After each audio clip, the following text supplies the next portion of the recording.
Now, sir, honorable members will recall that the bill was introduced in the House of the People on the 2nd September 1953. It has had a long history and, in one form or another, it has been before the public since the end of 1949. In the statement of objects and reasons, the various stages through which the bill has passed since 1946 have been summarized, and I need not recapitulate on this occasion the circumstances in which the then Government of India took the decision in early 1946 to initiate an inquiry into the reform of our company law. I would remind honorable members that between 1946 and 1948, the entire field of company law was carefully reviewed by two distinguished company lawyers who were appointed to recommend the broad lines on which the present act should be revised.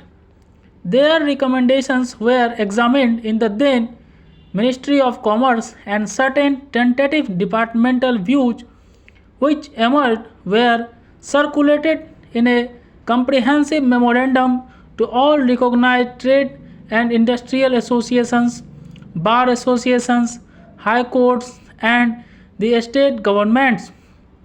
That brought us to the end of 1949.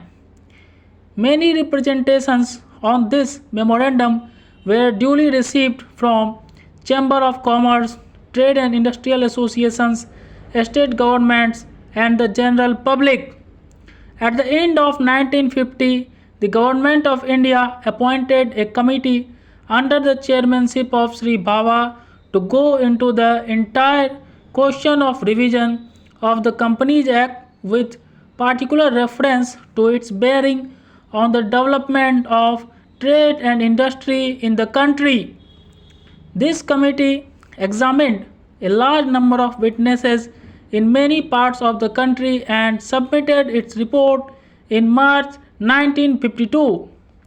This report again was circulated to all the state governments, Chamber of Commerce, trade associations, high courts, and many other bodies.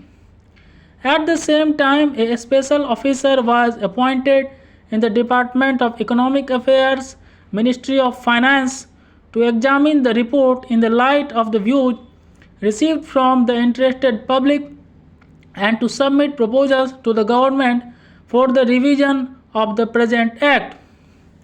The bill now before the House is based largely on the recommendations of the Company Law Committee, modified in a few particulars. Honorable members will notice that so far as public relations go, the bill has covered adequate ground.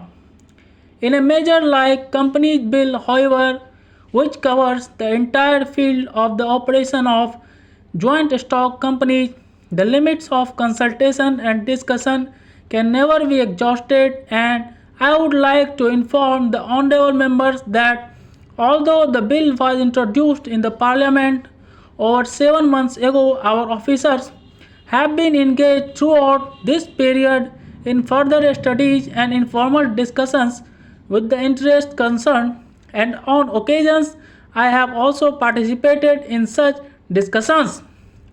I have also given some further thought to some of the issues arising out of the bill, and I propose at the appropriate stage to bring before the Select Committee any changes in the provisions of the bill which seem to me to be worthy of consideration in the light of this further examination.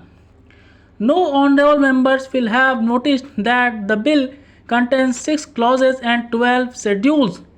I think it is probably one of the longest legislative measures in recent legislative history, but its size might be regarded as misleading unless I make a few comments.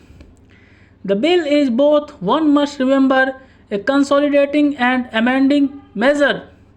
As mentioned in the statement of objects and reasons, this is the first opportunity which has occurred since 1923 for the consolidation of the Companies Act. Advantage has been taken of this opportunity to redraft several long and complicated sections in the present Act, which have been split up into a large number of clauses. This is the largest single factor accountable for the increase in the number of clauses in the bill. New clauses embodying substantial changes in the present law would hardly constitute more than a small fraction of the bill. I would also draw attention to the structural changes in the bill to which a reference has been made in the statement of objects and reasons. The redraft of the bill and the rearrangement of the existing chapters in the Companies Act in a more logical order have, I think, resulted in a noticeable improvement in the form of the bill, and I hope will facilitate better understanding and appreciation of the scheme.